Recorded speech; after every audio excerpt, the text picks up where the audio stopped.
I still remember the first night I arrived in New Orleans, Louisiana, as if the air itself had memorized me. The city did not greet me the way other places do. It watched me. The humidity pressed against my skin like a damp hand, and the smell of old iron, river water, and rot lingered beneath the sweetness of fried food and spilled alcohol. I had come alone, convinced I needed distance from my life, from my mistakes, from a grief I refused to name.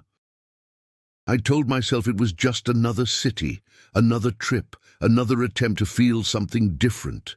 During the day, New Orleans felt alive in a way that almost distracted me from my own thoughts. The streets of the French Quarter pulsed with music that never seemed to stop. Trumpets cried from balconies, drums echoed through narrow alleys. Tourists laughed too loudly, carrying plastic cups and careless joy. But even then, something felt off. The buildings leaned in too close. The balconies cast long shadows that did not always match the angle of the sun.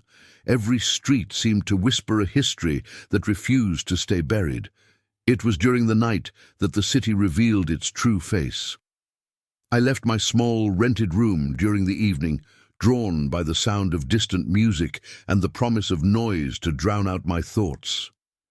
The streets were crowded, but not comforting. Faces blurred together. Strangers brushed past me, leaving behind the scent of sweat, perfume, and alcohol. The deeper I walked, the quieter the streets became, as if the city was slowly exhaling, pushing people away from places they were not meant to see. I remember turning onto a street that felt wrong immediately. The lights were dimmer. The music faded. The buildings looked older, their paint peeling like shedding skin. My footsteps sounded too loud, echoing against brick and stone. I felt watched, not by one presence but by many. Windows without lights, doorways without doors, alleys that seemed to stretch longer than they should. That was when I noticed the silence. New Orleans is never truly quiet, but that street was different. No music, no laughter, not even the hum of distant traffic. Just my breathing and the soft crunch of debris beneath my shoes. I tried to tell myself it was nothing. Cities have forgotten corners, but my body knew better. My chest tightened. My palms grew damp. As I walked, I began to notice signs of life that felt wrong. A discarded shoe near a gutter, scratches along a brick wall, as if someone had dragged their fingers desperately while being pulled away. Dark stains on the pavement that the rain had failed to erase. I told myself they were old, harmless, meaningless, lies I needed to keep moving.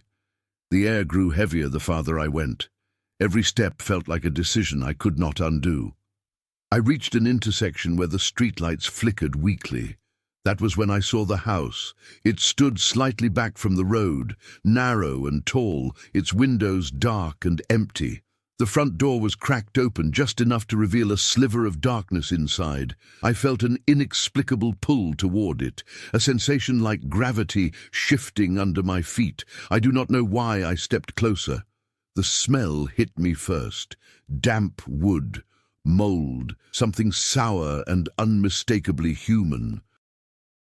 The kind of smell that clings to places where pain has soaked deep into the walls. My instinct screamed at me to leave, to turn around, to run. But fear has a strange way of freezing the mind. I stood there staring into that narrow opening, imagining footsteps behind me, imagining hands reaching from the dark. Inside, the house was silent, but not empty. I could feel it. The floorboards creaked under my weight as I stepped just inside, telling myself I only needed to confirm what I already knew, that this place was wrong, that I should never have come. The walls were covered in peeling wallpaper, stained with water and something darker. The air felt thick, as if breathing required effort. I noticed marks along the walls, uneven lines at shoulder height, like someone had been restrained there repeatedly. My stomach turned as understanding crept in. This was not abandoned. This was forgotten on purpose. I backed away slowly, my heart pounding so hard I thought it might echo through the house. That was when I heard movement above me, soft, deliberate. Not the sound of an animal, The sound of someone shifting their weight, listening. Panic flooded my body. I did not run at first. I froze, calculating distances, exits, consequences. Then the floor above me creaked again, closer this time, and instinct took over. I bolted for the door, my foot slipping on something wet as I crossed the threshold. I did not look down. I did not want to know. Outside, the street felt different, narrower, darker. The silence was broken by distant sirens that sounded far too calm for the terror clawing at my chest. I walked quickly at first, then faster, then nearly running, not daring to look back. Every shadow felt like a threat. Every sound felt like pursuit. By the time I reached a busier street, my legs were shaking. Music drifted back into the air, distorted and unreal, like a memory that did not belong to me anymore. People passed by, laughing, oblivious, unaware of how close they were to places like that house. Places where things happened that never made the news. Places where people disappeared quietly. I spent the rest of the night locked inside my room, lights on, television blaring, unable to sleep. Every time I closed my eyes, I saw that door, that darkness, those walls. I realized then that New Orleans was not just a city of celebration and culture. It was a city built on layers of suffering, secrets stacked on top of secrets, some of them still breathing. I left New Orleans during the day, under a sky that looked deceptively gentle. The city watched me go, unchanged, patient. I carried its weight with me for a long time, in my dreams, in sudden moments of fear, in the way silence still unsettles me. I managed to get out of that place alive, and I know with absolute certainty that I will never go back there again. I should have known something was wrong the moment I saw the rent price. $700 a month for a basement apartment in Portland, Oregon, during the fall of 2024. That was impossibly cheap, even for a place with no windows and a ceiling so low I had to duck when walking through the doorway.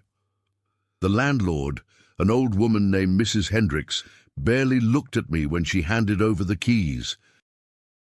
Her fingers were cold, almost skeletal, and she pulled her hand back quickly after our brief contact. She lived on the second floor of the old Victorian house on Hawthorne Street, and my apartment was buried beneath the main level, accessible only through a narrow staircase at the side of the building. It was the beginning of October when I moved in. The air in Portland had that perpetual dampness, the kind that seeps into your bones and never quite leaves. Rain drummed against the pavement outside constantly, and the street smelled of wet concrete and rotting leaves. I had just lost my job at a tech startup downtown, and my savings were running dangerously low. I needed something cheap, and I needed it fast. The apartment was exactly as depressing as I had imagined. Concrete walls painted a sickly beige color, a single bed pushed against the far wall, a kitchenette with appliances that looked like they belonged in the 1970s, and a bathroom so small I could barely turn around in it. But it was mine, and it was affordable, so I convinced myself it would be fine. Just temporary, I told myself, just until I found another job. The first night was quiet, too quiet. There was no traffic noise, no sound of footsteps from above, nothing. Just the occasional drip of water from a pipe somewhere in the walls. I lay in bed staring at the ceiling, trying to ignore the musty smell that permeated everything. Eventually, exhaustion took over, and I fell asleep. I woke up sometime during the night to a scratching sound. It was faint, rhythmic, like fingernails dragging across wood. I sat up in bed, my heart already pounding, and listened. The sound was coming from the wall behind my bed. Probably rats, I thought. Old houses like this always had rats. I grabbed my phone and checked the time. 3:47 in the morning. I turned on the flashlight and pointed it at the wall. But the scratching stopped immediately. I tried to go back to sleep, but every time I started to drift off, the scratching would start again. Always in short bursts, always from the same spot. By the time morning light started filtering through the small window wells near the ceiling, I was exhausted and irritable. When I went upstairs to complain to Mrs. Hendricks, she answered the door, wearing the same grey dress she had worn when she showed me the apartment. Her eyes were watery and distant, and she stared at me for a long moment before seeming to recognize who I was. I told her about the scratching, about the rats I assumed were living in the walls. She listened without changing expression, then shook her head slowly. "There are no rats," she said. Her voice was barely above a whisper. "That house is clean. Then what is it?" I asked, feeling my frustration rising. "What is making that sound?" She looked past me, down the hallway toward the stairs that led to my apartment. For a moment, I thought I saw fear flash across her face. Then she stepped back and started to close the door. "Keep your door locked," she said, "and do not go looking for answers you do not want to find." The door shut in my face before I could respond. I stood there in the dim hallway, feeling a cold knot forming in my stomach. Something about the way she said those words made my skin crawl. That night the scratching started again, but this time it was louder, more insistent, and it was not coming from the wall behind my bed anymore. It was coming from the closet across the room. I sat up, my breath catching in my throat. The closet door was slightly ajar, just a few inches, and I could see nothing but darkness beyond it. The scratching continued, a slow, deliberate sound, like something was trying to claw its way through the wood from the inside. I grabbed my phone and turned on the flashlight, pointing it at the closet. The scratching stopped immediately, just like before. I waited, my hands shaking, the beam of light trembling against the door. Nothing happened.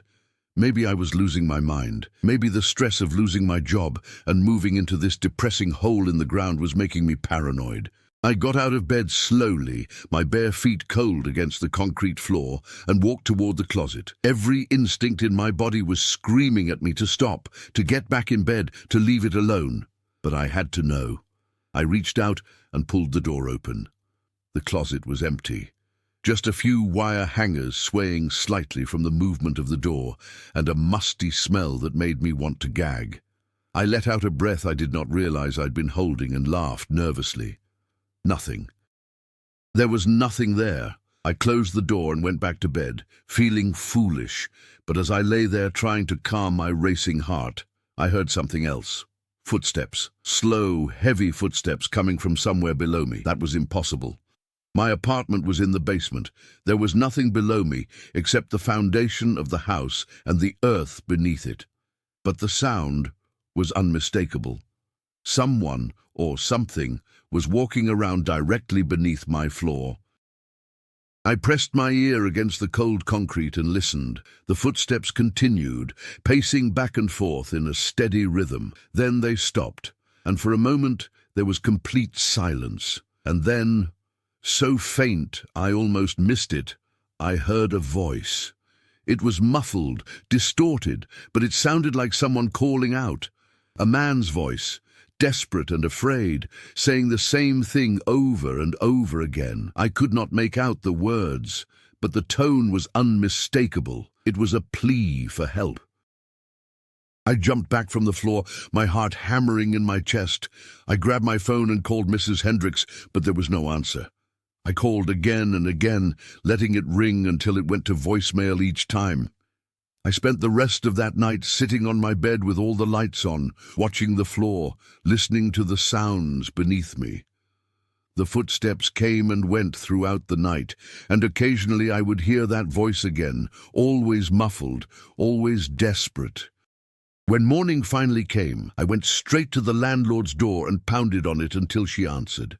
She looked even more frail than before, her skin almost translucent in the early morning light. "There is someone under my apartment," I said, not bothering with pleasantries. "I can hear them walking around, calling for help. What is down there?" She stared at me with those watery eyes, and for the first time I saw something that looked like genuine sadness. "There used to be another level," she said quietly, "before they sealed it up."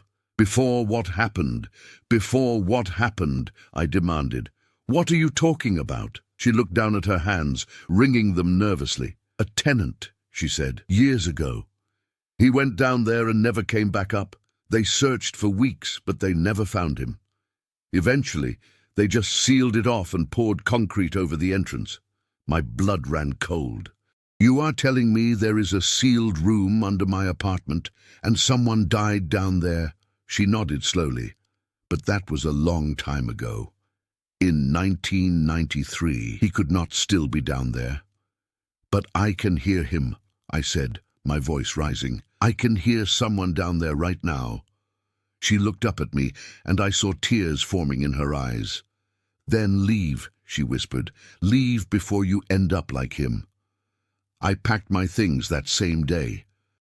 I did not care about losing my deposit, did not care about finding another place to stay.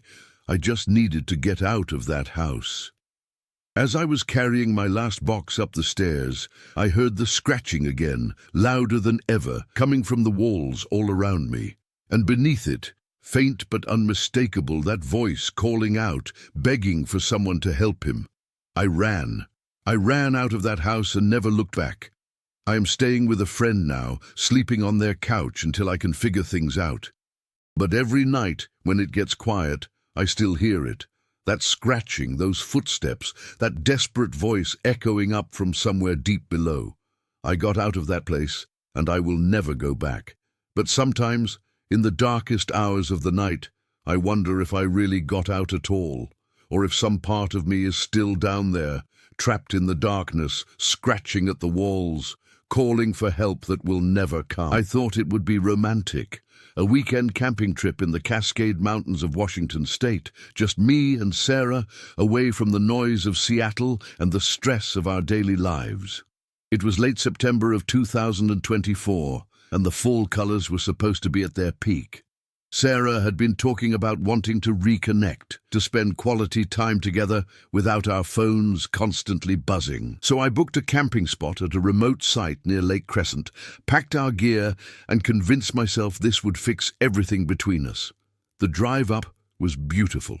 Highway 101 wound through dense forests of Douglas fir and western hemlock, the afternoon sun filtering through the canopy in golden streams. Sarah seemed happy, more relaxed than I had seen her in months. She held my hand as I drove, and for the first time in weeks, I felt like maybe we were going to be okay. We arrived at the campsite during the late afternoon. It was more isolated than I had expected. The nearest campsite was at least half a mile away, and the ranger station was a 20-minute drive back down the mountain. Our spot was nestled in a small clearing surrounded by towering trees, with a fire pit made of blackened stones and a weathered picnic table that looked like it had been there for decades. The silence was the first thing I noticed. No birds singing, no rustling of small animals in the underbrush, nothing. Just the whisper of wind through the trees and the distant sound of water from the lake below. I mentioned it to Sarah, but she just laughed and said that was the point of coming out here, to escape the noise. We set up our tent as the sun began to sink toward the horizon. The temperature dropped quickly once the light started fading, and a cold mist began creeping up from the lake, weaving between the trees like ghostly fingers. I built a fire while Sarah prepared dinner, and soon we were sitting on a log by the flames, eating pasta and drinking wine from a bottle we had brought. Everything felt perfect. Sarah was smiling, leaning against my shoulder, and the firelight danced across her face. I remember thinking that this was exactly what we needed. Just the two of us, no distractions, no problems. Then, just as the last light disappeared from the sky, we heard it, a sound coming from somewhere deep in the forest. It started as a low moan, almost like wind through a cave, but there was something distinctly wrong about it, something that made every hair on my body stand on end. Sarah sat up straight, her hand gripping my arm. "Did you hear that?" she whispered. I nodded, staring into the darkness beyond our small circle of firelight. The sound came again, longer this time, rising and falling in a way that seemed almost intentional, almost like a voice trying to form words but not quite succeeding. "It is probably just an animal," I said, trying to sound confident. "Maybe an elk or something." But I did not believe my own words, and I could tell Sarah did not either. We sat there in silence, listening, waiting for the sound to come again. Minutes passed, and the fire crackled and popped, sending sparks spiraling up into the black sky. When the sound came again, it was closer, much closer. And this time there was no mistaking it. It was not an animal, it was someone, or something, mimicking the sound of human speech. The syllables were stretched and distorted, like a recording played at the wrong speed, but I could almost make out words. Sarah was trembling now, pressed against me. "We should go," she said. "We should get in the car and leave." Part of me agreed with her. Every instinct was screaming at me to pack up and get out of there, but another part of me, the stubborn part that had driven us all the way up here, refused to let some weird sounds ruin our trip. "It is probably just someone messing with us," I said, "maybe from one of the other campsites." Sarah looked at me like I was insane.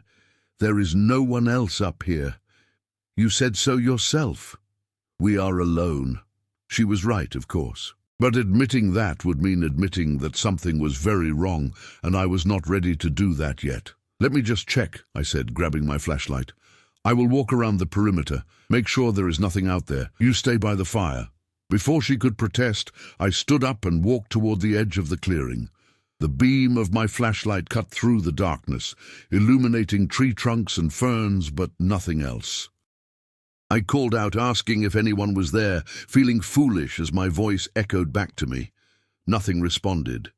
The forest was completely silent again, as if holding its breath.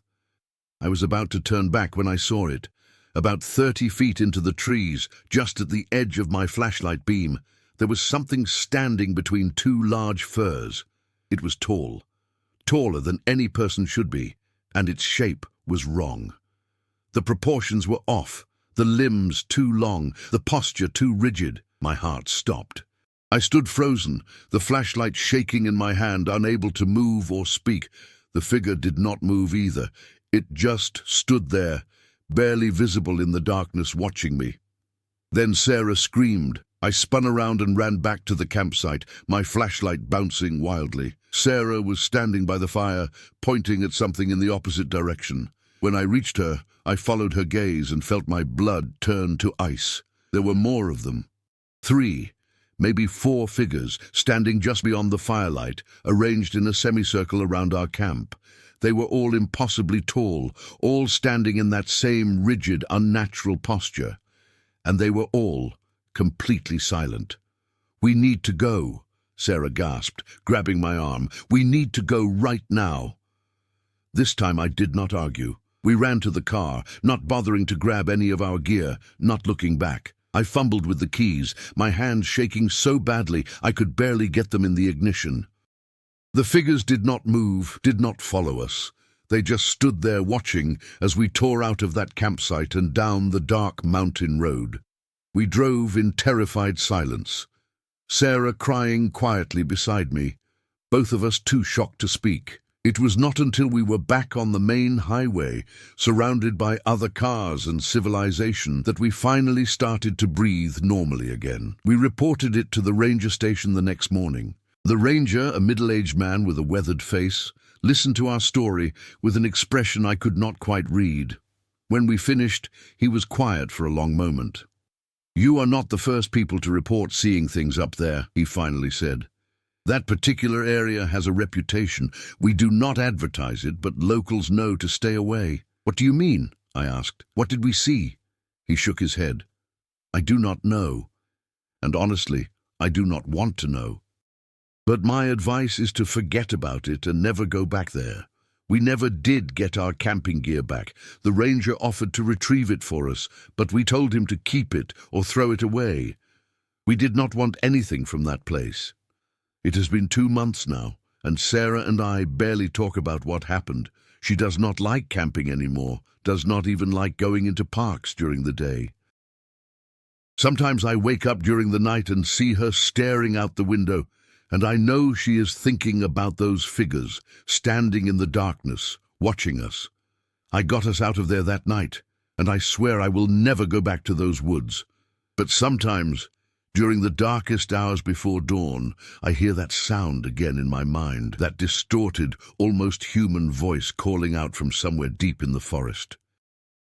And I wonder if those things are still there, standing in that clearing, waiting for someone else to stumble into their territory. I will never know, because I am never going back to find out.